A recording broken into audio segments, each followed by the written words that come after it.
адам баласының әлеуметтік өмірін шайтанның бір-ақ айласы бұзады.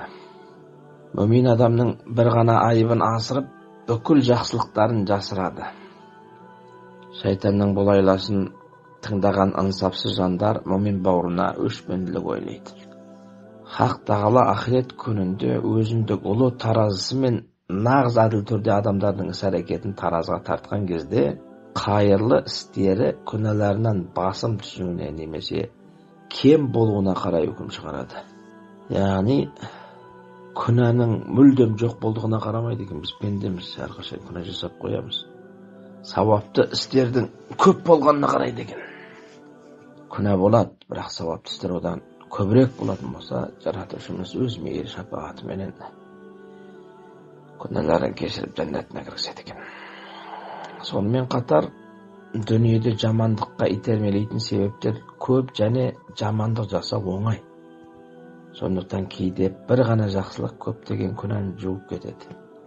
Демек бұл дүниеде Аллаху Тағаланың жоғарыда айтылған әділдігі тұрғысынан қараған жөн.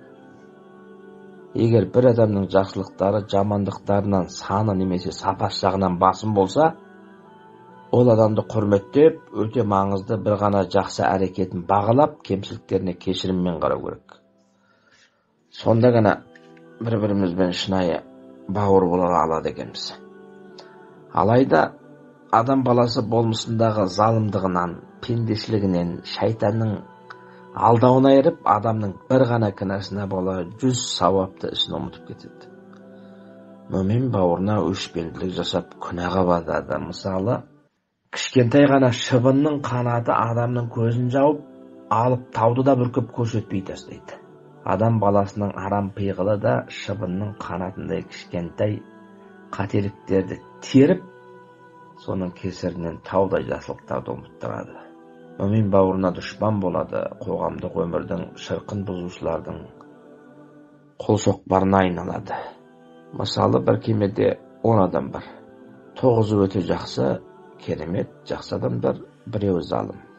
Сол бір залым бар деп кеменің бәрін батыр жіберуге болмайды екен бауырлар. Керек болатын болса, шариғатта кемедегі 10 адамның 9-ы залым болып, бір адам жақсы болатын болса, сол бір жақсы адамның құрметіне кеме батыруға рұқсат берілмейді екен.